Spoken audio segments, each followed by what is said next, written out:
Bueno, bienvenidos a Libertad Ontológica, este podcast que hemos creado con tres colegas y que está orientado a que podamos apropiarnos justamente de nuestra libertad, ¿sí? Nuestra libertad está ahí, pero si no nos apropiamos de ella, no hacemos uso. Libertad Ontológica tiene un podcast que se va a llamar Conciencia en Pelotas, es decir, estar pensando al desnudo. Y eso es lo que vamos a estar haciendo en este primer capítulo que trata sobre el narcisismo en las organizaciones.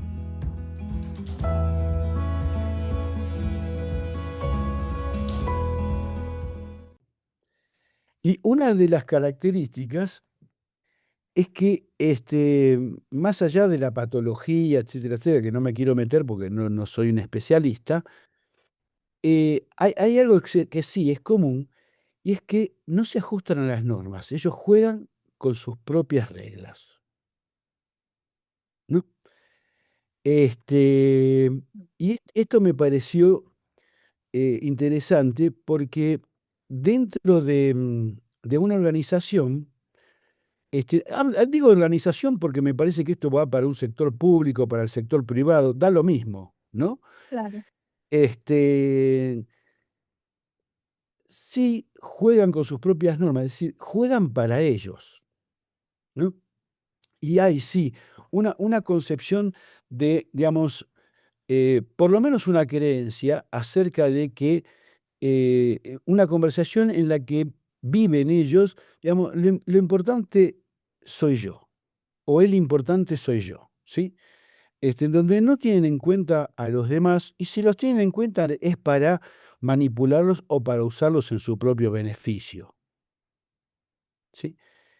Este, y se hace muy difícil por lo que escuché hoy, se hace muy difícil buscar acuerdos con ellos. Porque inclusive te pueden aceptar esos acuerdos, pero si los aceptan, digamos, solo si les conviene, ¿no? Si obtienen Ujú. algún beneficio. Si no, no pasa nada. O sea, hacen lo que a ellos les parece. Y me parece que eso es lo que más complica todo, ¿no? Porque no poder encontrar acuerdos con alguien se hace, si no imposible, muy dificultosa hacer cosas con alguien. Entonces, en una organización, digamos, donde el propósito debiera ser el objetivo en común, ellos están fuera de foco, porque el objetivo son ellos, el beneficio de ellos. Porque podremos hacer un montón de cosas, de charlas, de generar motivación a muchos niveles, pero si no se entra en lo profundo de las altas instancias y en la personalidad de quien está dirigiendo, pues digamos que el resultado será evidente, ¿no? No podemos avanzar mucho en un proceso así. Sí, yo estoy de acuerdo con lo que decís.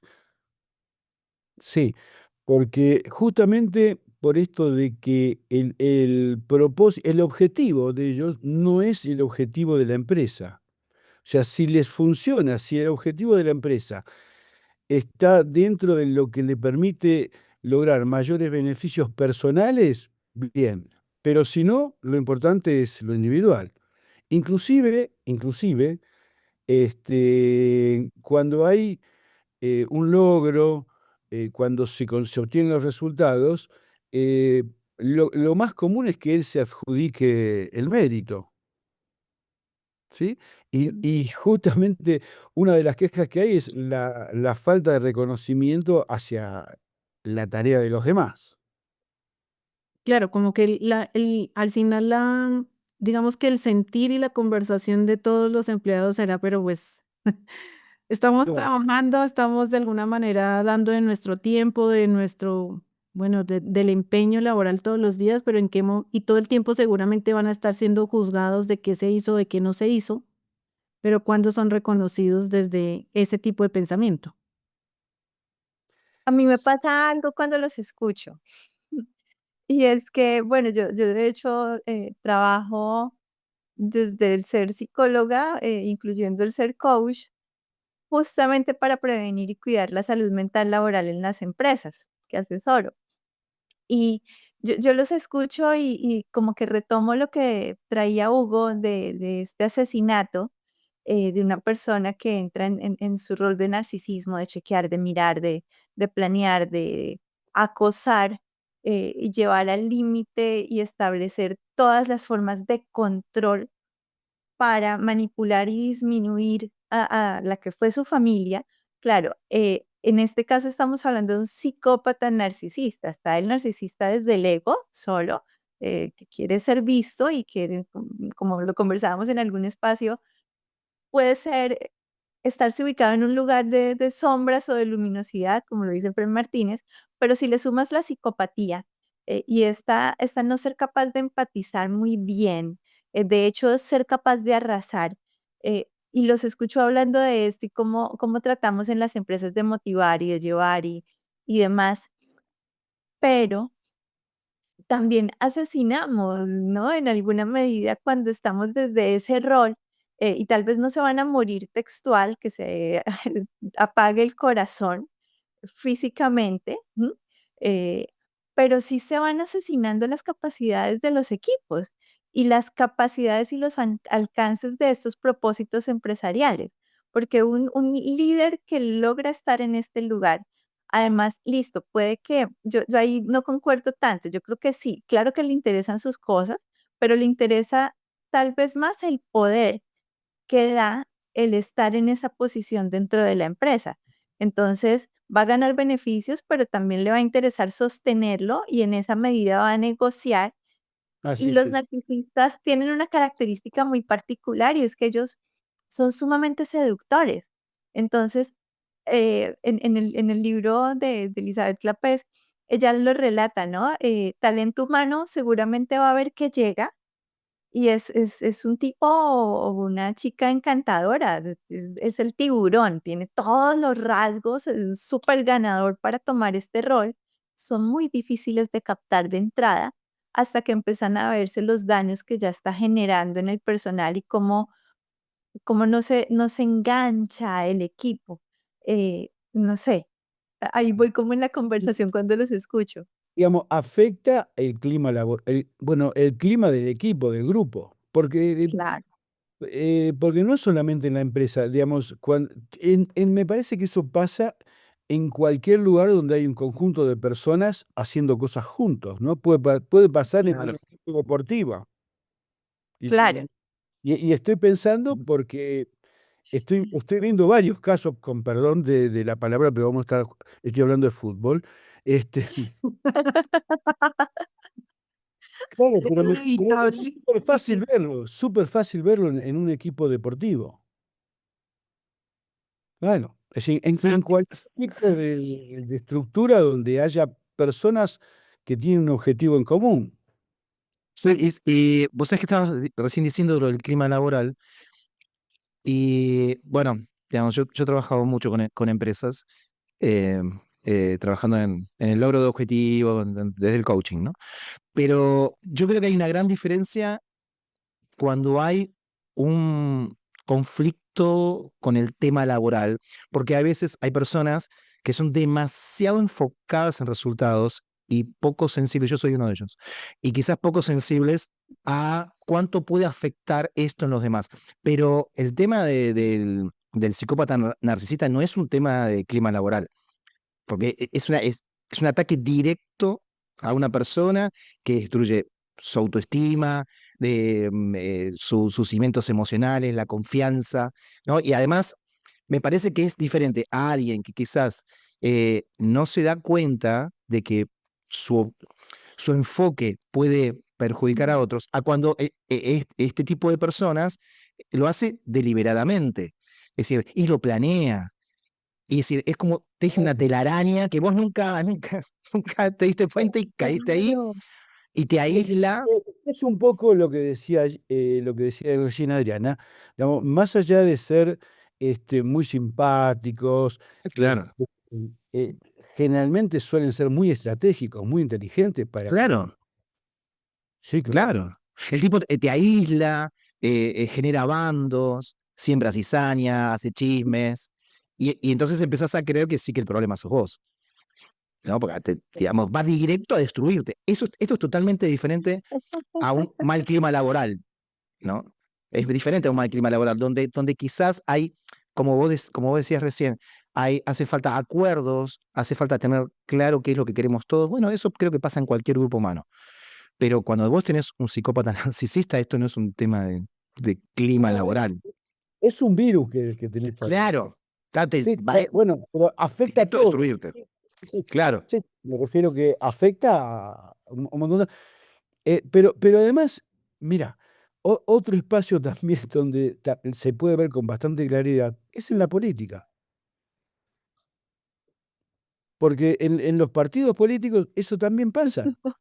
Es el lugar favorito. A mayor poder, más gusto, más Totalmente, miedo. totalmente de acuerdo, totalmente de acuerdo.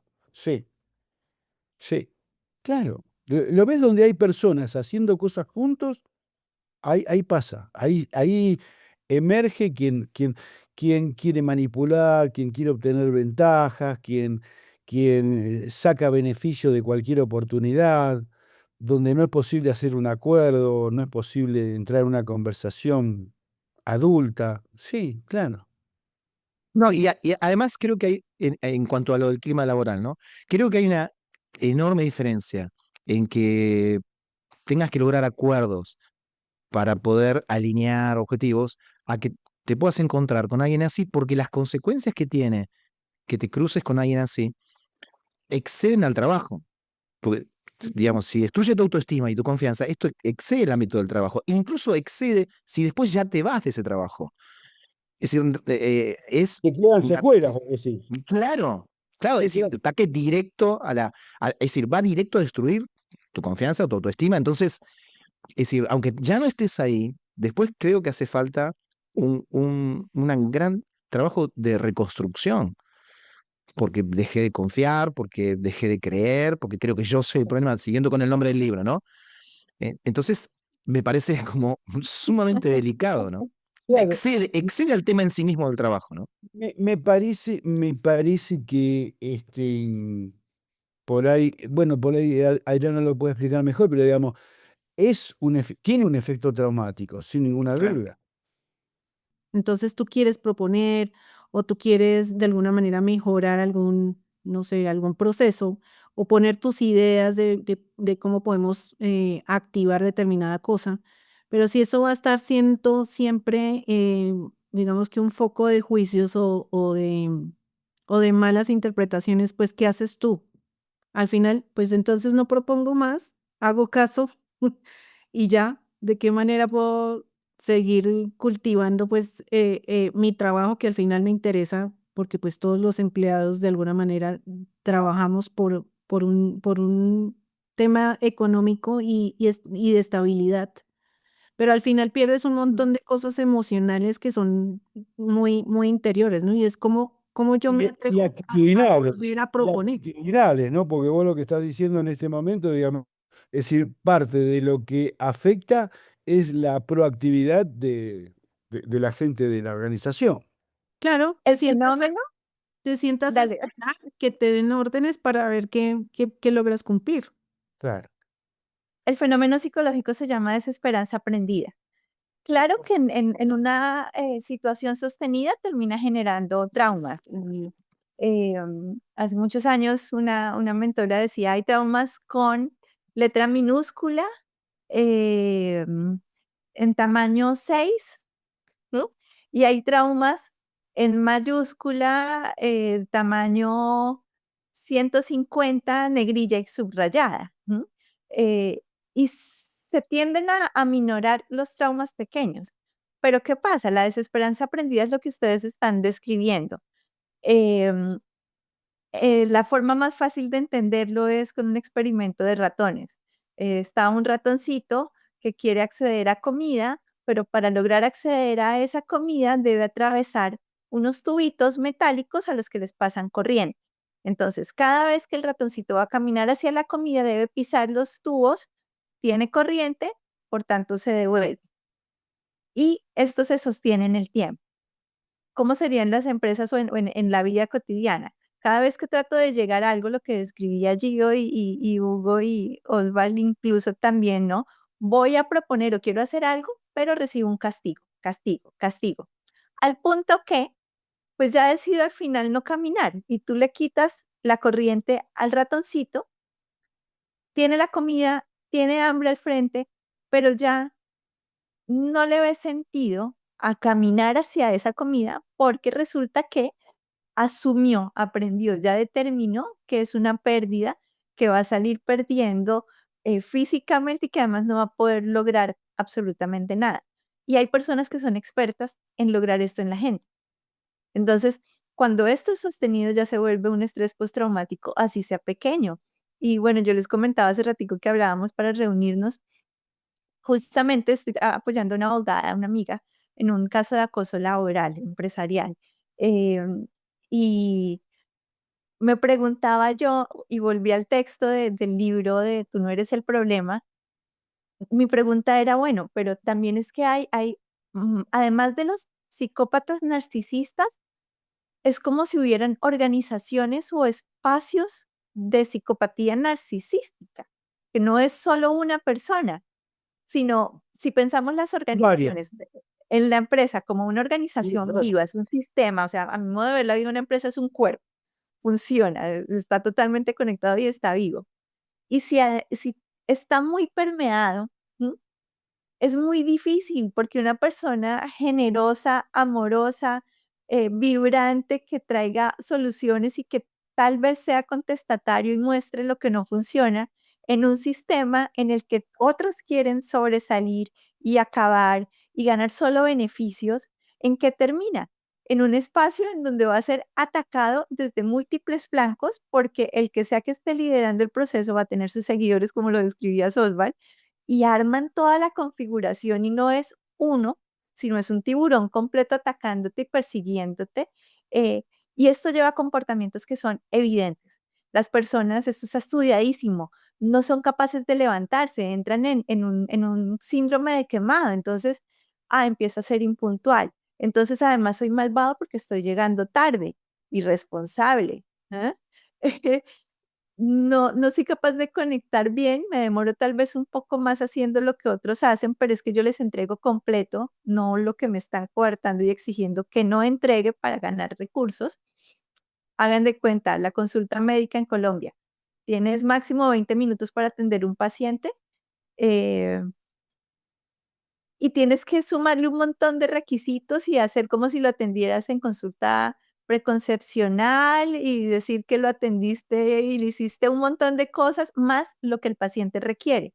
¿M? Si tú tienes un nivel moral alto, empiezas a chocar, porque para hacer todo esto falseado te quedan 5 minutos para atender a la persona y si la persona percibes que se puede morir, si no tiene tu atención, terminas alargándote en el tiempo de consulta. Entonces eres macabro, eres el peor empleado del mundo en un sistema en el que te persiguen y en el que tú te empiezas a agotar y a mostrar estos síntomas que te etiquetan de irresponsable. Es tremendo. ¿M? Ahora, pregunto, ese juego donde hay más de un narcisista o narcisistas enfrentados, no ¿Con pregunto, narcisistas aliados? o sí, sí, sí, por supuesto, también, sí. Mira, cuando hablaste de un tiburón, digo, es una manada también a veces de tiburones. Claro. Pero Pero es la política no es eso, el juego de la política. Y sí, sí. Y sí. ¿M? el narcisista realmente se puede aliar con otro, porque entiendo Para acá, para sacar provecho. Para sacar provecho varios, claro. Pero después, por eso, a ver, yo estoy pensando en Argentina, en la política. Digamos, vos tenés narcisistas líderes, por llamarlo, y tenés varios que están acompañando eso. En un momento se empiezan a pelear los de este lado, los de este lado, y todos se pelean. claro, porque también será complejo mantener si soy yo el narcisista, mi propósito, lo que yo estoy ganando, en Claro. un momento tengo que sentirme atacado. porque no lo ven desde el venga, trabajemos en equipo, cómo sumamos o cómo edificamos juntos, sino al Claro. final, entonces, ¿qué estoy ganando yo si al final no estás haciendo lo que yo quiero que hagas? También yo creo que debe haber diferentes niveles de narcisismo, ¿no? Y estilos, porque estamos hablando Bueno, del que es por arrasador, el supuesto, claro. soberbio, pero hay narcisistas que son víctimas y su estrategia es decir, yo soy el pobrecito y me muestro como dependiente y vulnerable para llevarte al punto en el que tú tienes que funcionar a lo que yo requiero, ¿m? Sí. Y yo, qué pecadito conmigo, y te busco tu Yo creo síndrome que de en el fondo Salvador. todos tienen una cuota importante de victimez, todos. En De mayor o menor acuerdo. medida lo manifiestan, pero creo que en el fondo todos tienen una cuota importante. Sí, porque Claro. la versión responsable no es parte de su personalidad. O sea, Claro, eso no existe. absolutamente. Osval, ¿tú Sí. recuerdas de dónde sale la historia, el narcisismo, el cuento de Narciso? Sí, es sumamente interesante. Sí, pero ahora no lo tengo tan claro, pero está muy bueno poder decirlo. ¿Vos lo tenés así como bien claro como para Yo resumirlo? tengo como la idea de que es, esta persona que empieza a mirarse en el agua, ¿no? Y el agua es Para el espejo, reconocerse, claro. y desde ese espejo aparece, ¿no? Y me quedo embobado viendo mi reflejo. Claro, se enamora de sí mismo. Sí, Yo me quedé, es decir, cuando empezamos a leer sobre todo esto, bueno, es algo que siempre busco hacer en cualquier situación, ¿no? Porque digo, no voy a encontrarme nunca en la misma situación que la persona que estoy hablando. Si es un curso, o estoy haciendo sesiones individuales, o es una empresa, lo mismo no me pasó, pero busco algún tipo de conexión. Entonces, en este caso, cuando empecé a leer así por la propuesta de ustedes, empecé a buscar qué me pasó a mí con esto. ¿No? sí, Y sí encontré situaciones donde, bueno, obviamente no lo puedo asegurar, porque no tengo un diagnóstico de un psicólogo, pero reúne todas, todas las condiciones. Y ¿saben qué me pasó? Es decir, yo siento que a veces esto que hacemos, quizás en algún momento, y dentro de quizás de mucho tiempo, no importa cuándo, alguien lo escuche y se pueda sentir representado. Y yo creo, porque decir, ¿cómo sabes que estás frente a una situación así? Y ¿saben a mí qué me vino? El mensaje del cuerpo. ¿Estás refiriendo a cómo lo puedo ver en ¿Cómo mí? te das cuenta que estás frente a una narcisista? Porque, ¿cómo sabes? ¿Qué vas a llamar? ¿A un psicólogo para que le haga un diagnóstico? Y Claro. yo lo que recordé es cómo lo sentí en el cuerpo. okey, importantísimo, qué interesante. Porque vos podés pensar, pero el cuerpo es como, no sé, siento que el cuerpo es muy inocente y tiene su propia sabiduría y duele en el Guau. cuerpo. Duele en el cuerpo. Es decir, no es que tuve una discusión con un compañero de trabajo y me sentí mal y ya. Es algo, es una opresión constante, es algo. Entonces, para quien, no sé, quien esté atravesando una situación así, yo creo que me parece que es un buen mensaje que escuche su cuerpo. Es decir, no puede ser que estés todo el tiempo así. Algo está pasando ahí donde estás, ¿no? No estás loco, ¿no? Es decir, el mensaje del cuerpo, o no sé, o no puedes respirar, o no puedes hablar, o. Aplasta. Entonces, Yo acuerdo con lo que estás diciendo, me a ver, parece que inclusive, no sé qué nombre ponerle, pero puede ser como hasta intuitivo. Sí. exacto. ¿No? Ahora, qué difícil me parece es confiar en eso. Mm. Yo creo que Porque es necesario un nivel de conciencia, porque pienso sí, que un parte nivel de del conciencia, proceso y muchas veces muy largo, claro, pero que además, pero además emocionalmente, ¿cómo lo manejás? Porque a veces, qué sé yo, te despierta simpatía a una persona o digamos, Eso. y ahí entras en una dualidad que es difícil de discernir, me parece, ¿no? Exactamente. Es que yo recuerdo, es decir, en lo que yo sentí, es decir, a esa persona yo la admiraba, porque es muy inteligente, porque es ingenioso. Entonces, ¿cómo hago para, es decir, cómo puede ser que me esté haciendo mal alguien que yo admiro? El cuerpo. Claro. Es decir, me siento mal. No Claro, puede ser, no puede ser. No sé, y esto a lo largo de los días, de la semana, de los meses, de los años, te enferma. Es decir, me parece que puede ser un buen mensaje, es lo que es decir, no estás sintiendo algo que no tendría que estar ahí, ¿no? No puedes decir, no es como que te olvidaste de quién eras ya. Me claro. parece que puede ser un buen mensaje para quien esté viviendo algo así, ¿no? Y el podcast es Conciencia en Pelotas, ¿no? Y justamente y tú traes el cuerpo porque es esto, o sea, como en pelotas en Latinoamérica es desnudo, Claro. conciencia, ¿cómo mezclas esto? Y a mí me parece bellísimo que lo traigas, Osvaldo, gracias. Bueno, ok, Huguito. ok. Sí, sí, y yo creo que, bueno, digo, ¿cómo se sale? Me parece que se sale hablándolo, es decir, con quien tengas a mano, con un amigo, obviamente Ah, si es con pero no con la un especialista persona, no mejor. con la persona porque No, con esa persona no, no, te con mete esa en persona una no. caja, te hace un moño y te... Pero yo No, digo, cuando esa persona te va a decir que estás loco. estás loco, que estás Te va a exagerando, confirmar, te va a confirmar lo que él está pensando de ti, Ah, que estás está percibiendo. exagerando, que sos un llorón. Eres, No, me refiero eres con un alguien de confianza. dramático.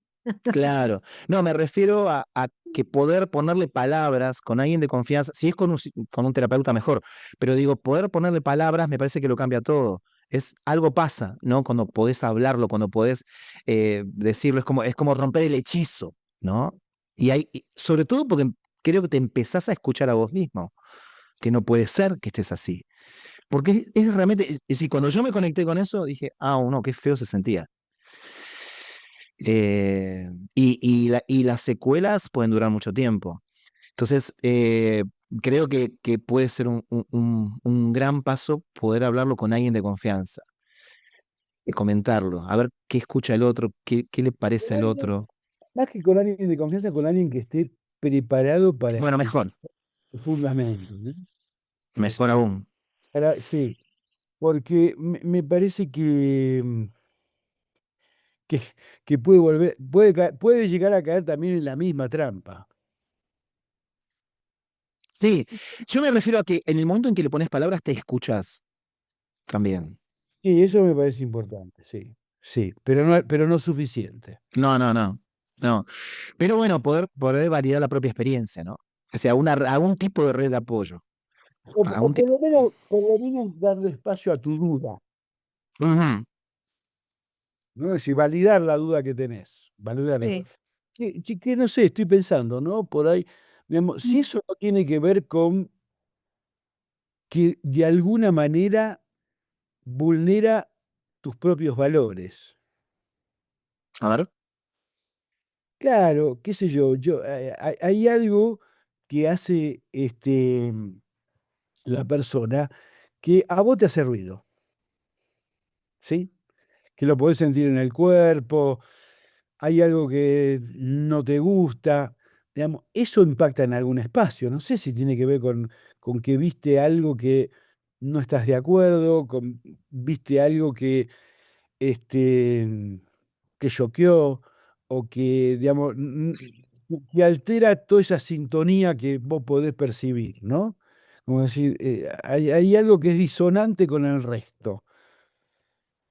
Entonces se te prende la lucecita roja y decís, cuidado. No Sí, sé, no sé si sí. tiene que ver con valores, no sé si tiene que ver Mm. con... Yo creo que la parte que tiene que ver con valores, o por lo menos me sentí representado, es más, de un ejemplo que estoy hablando, fuiste testigo, Hugo. Pero yo me acuerdo que en ese momento, eh, Ah, con una eh, persona debe decir, sí, sí, que claro, en ese momento, es decir, bueno, la versión responsable, ¿no?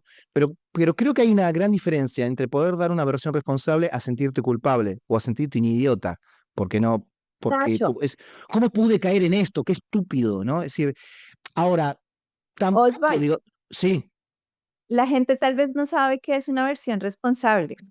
bueno, significa, en pocas palabras, hacerte cargo al 100% de lo que ocurrió. claro. Lo cual no quiere decir que esto sea verdad. Es una elección que yo puedo tomar en sentirme víctima de lo que sucedió o sentirme responsable, no culpable. Y creo que esta es la gran distinción. No es que yo sea culpable de esto, sino que soy responsable. Y en este caso al que hago referencia, yo me sentía culpable porque yo decía, qué estúpido, ¿cómo puede caer en esta trampa? Digamos, ay, soy coach y no sé cuánto, y caí en una trampa así. Pero a ver, yo tampoco tenía la obligación de poder tener la distinción de cómo tratar a alguien así que estuvo planeándolo durante años, cómo hacer algo, diciendo, a ver, yo no, ¿cómo puedo hacer esto? Ahora, yo sí creo, me acuerdo que en ese momento, Hugo, Yo creo que, a ver, pero no sí, tiene que ver que a veces te has sentido ingenuo. claro, Ah, bueno, a eso me refiero con estúpido, bueno, pero claro. está más acertada tu palabra. Pero Lo en que ese pasa es que al momento, final, Un poco lo que más pasa es que al compasivo con uno final mismo. dudas. Y que creo- Yo pienso que más de todo eso es lo que nos pasa, o sea, dudas un montón, porque si yo estoy buscando tener mi claro, versión responsable, creo que mi ingenuidad no entraría ahí. Es como que tú, como te dices, ok, yo estoy siendo responsable por ser ingenuo. En algún momento entra como que no hace parte de mi versión responsable. Y si tú dices, bueno, voy a ir a una conversación desde mi versión responsable, no entra la ingenuidad. Entonces entra en una ambivalencia en ti. No, yo creo que ingenuo vos podés creer, qué sé yo les puedo estar mintiendo ahora, ¿sí? Este, sin embargo, ustedes creen en mí, sí, pero creen porque creen que yo no soy capaz de tener una mala intención, de engañarlos, de mentir, etcétera, etcétera. Vos podés caer en eso, ¿sí? Podés entrar en una situación así. A cualquiera le pueden mentir, lo pueden engañar, lo pueden estafar, le pueden robar, ¿sí? Bueno, por ahí fuiste imprudente, por ahí no tomaste las medidas necesarias como para desconfiar, actuar de otra manera. Eso te puede pasar. Hacerte cargo de eso no te, no te convierte en víctima, digamos. Yo lo asumí porque actué mal, confié en quien no tenía que claro, confiar, me abrí demasiado, le di demasiado tiempo, no sé, me descuidé en tal momento, no tuve en cuenta eso, yo tenía señales, había visto esto, había visto lo otro, y no le di importancia. Esa es mi responsabilidad. Eso no quiere decir que haya sido asertivo siempre. claro. A eso me refiero en ingenuidad, ¿no? Cualquiera te puede engañar, cualquiera te puede mentir. Y eso es parte de nuestra vulnerabilidad también. Y yo en ese momento, vos me preguntaste, Hugo, y sí, bueno, ¿y cuál fue la versión responsable? Y yo lo que te dije es, mi responsabilidad es que yo tomé decisiones desde el miedo y no lo quería asumir, no quería asumir que tenía miedo. Ahora, me parece que es muy diferente eso a sentirse culpable o a sentirse tonto o ingenuo porque por cruzarte con alguien que tiene una psicopatía. Es decir, no tengo yo por qué estar preparado para semejante cosa. Entonces, ahí es donde yo creo que sí te puede dañar mucho, sea cual fuese la situación que nos escucha esté viviendo, de creer que sos un tonto o que sos un Claro. inútil o un ingenuo. No, no estás loco. Sí. Es decir, esa persona tendió una trampa perfectamente preparada, con la precisión de un cirujano. Entonces, no, eso no te hace tonto o idiota o ingenuo. Ahora, sí creo que lo que puede hacer un quiebre, un cambio enorme en tu vida es poder aprender de esto. Es decir, bueno, a ver, Totalmente, para mí fue un aprendizaje, eso que una vez te comenté, para mí fue un aprendizaje de por vida. Yo me acuerdo que dije, yo nunca más vuelvo a tomar decisiones desde el miedo. claro. Basta, porque sos presa fácil de este tipo de depredadores. Es decir, como que huelen el miedo, ¿viste? Ahí dice, tenés miedo. Ok. Se frotan así las manos, ¿no? Como, Y el miedo puede ser cualquier cosa, ¿no? El miedo a perder una ujú, oportunidad, como dijo antes Giovanna, en perder un trabajo, perderte una oportunidad X, no importa. lo que sea, lo que sea. Sí. O cosas que de alguna manera las circunstancias de la vida te han enseñado, no sé, entrarían ahí como las heridas infantiles. Que en, que en el tema del miedo entran muchas cosas personales que tienen que ver con tu propia historia, incluyendo las heridas infantiles. ¿Cuántas veces actuamos o nos relacionamos con la gente desde nuestras propias heridas? La herida o el miedo a estar solo, o el miedo a ser rechazado o al ser abandonado.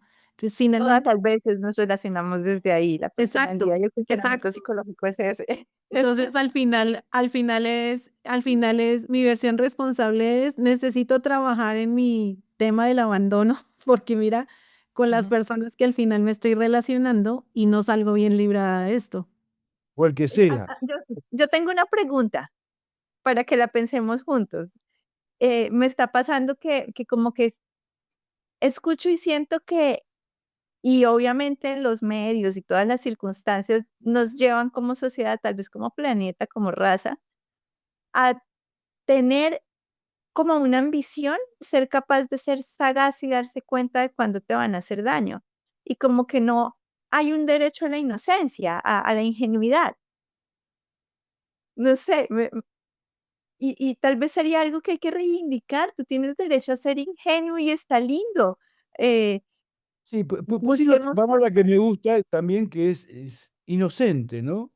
inocente, el derecho a la inocencia. Y no la Claro. inocencia de que no eres culpable, sino de que no te tienes por qué dar cuenta o estar defendiéndote. Dejar Yo de yo lo pienso. defenderte, más bien, sí. Sí, yo lo pienso en el amor y pienso, bueno, me hicieron algo, entonces en adelante me voy a cubrir o me puedo permitir volver a amar y tal vez amar más y hacerlo más bonito y soltarme a confiar. ¿M?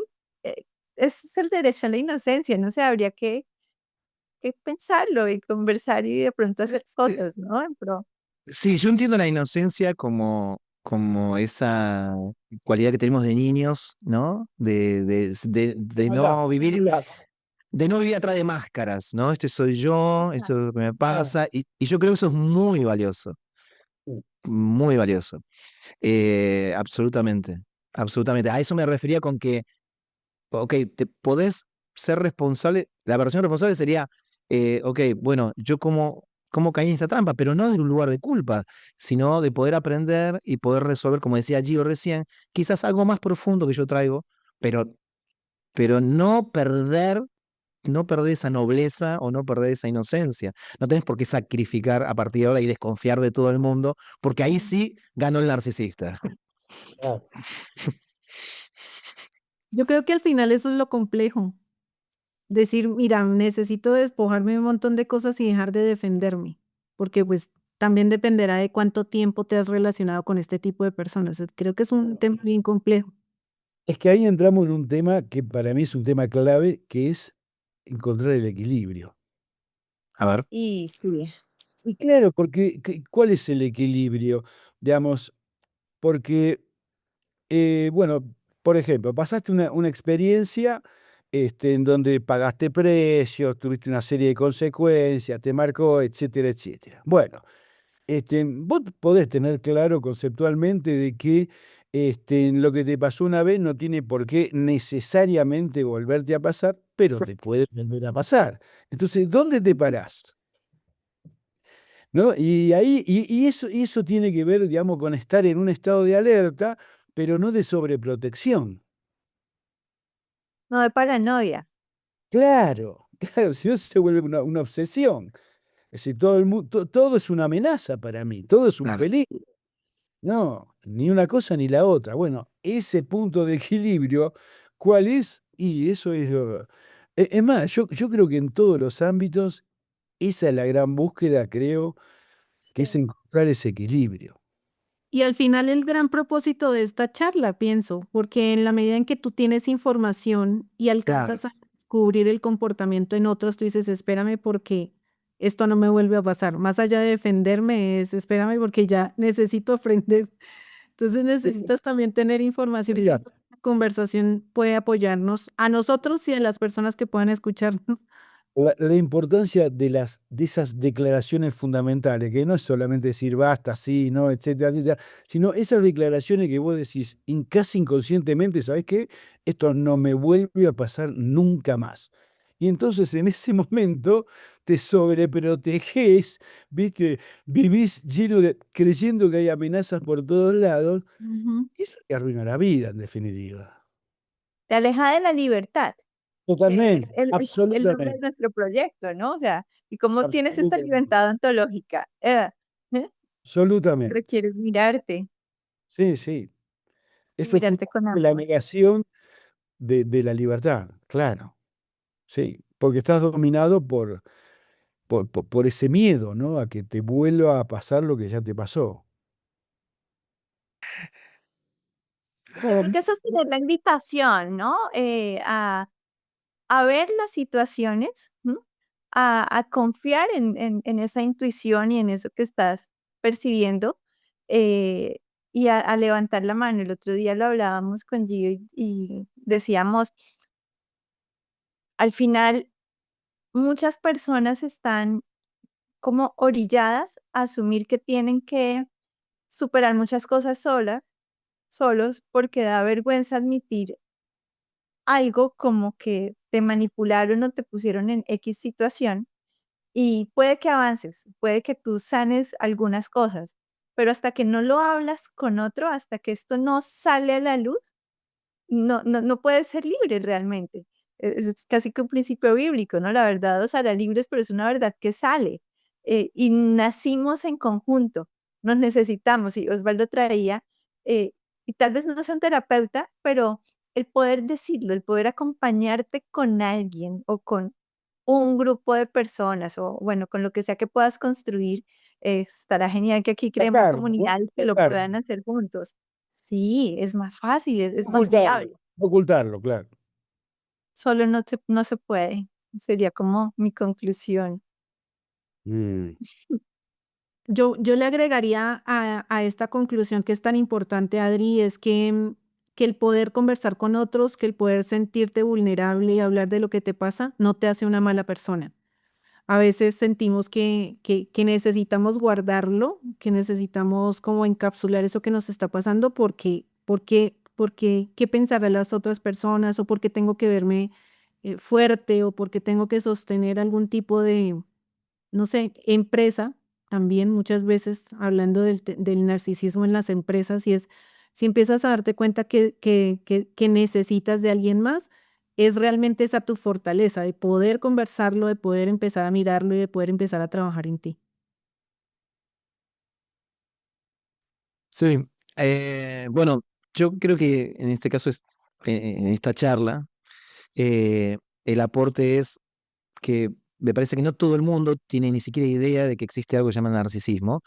Entonces, poder hablar de esto es poder darle a alguien la posibilidad de ver algo que no sabía que existía y que encuentre entonces una explicación de por qué se siente como se siente, de por qué perdió la confianza, de por qué ya duda de todo.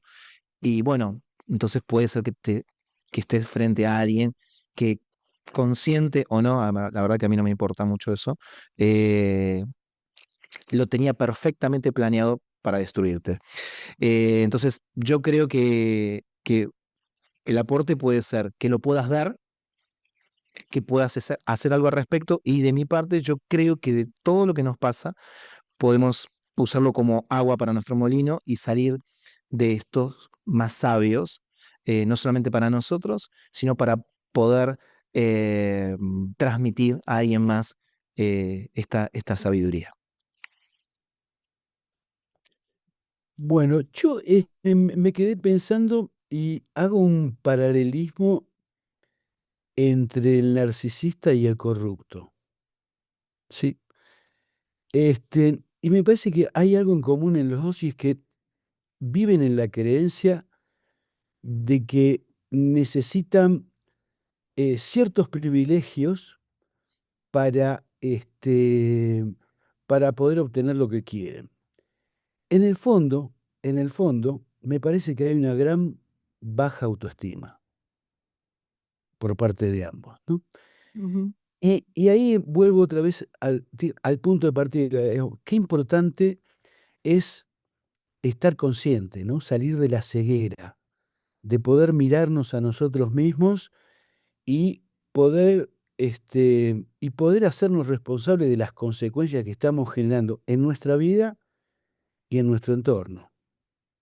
Por eso me parece cada vez más y más necesario trabajar consigo mismo, digamos, como una manera no formal de educación, ¿sí? Porque eso es lo que nos permite acceder justamente a lo que traía Adri, digamos, poder ser libre. Muy bien. Bueno, entonces creo que cerramos el tema y nos vamos a encontrar otra vez entre nosotros y con quien nos escuche, ¿no? En un nuevo encuentro ¿cómo es que se llama esto, Adriana? Conciencia en pelotas.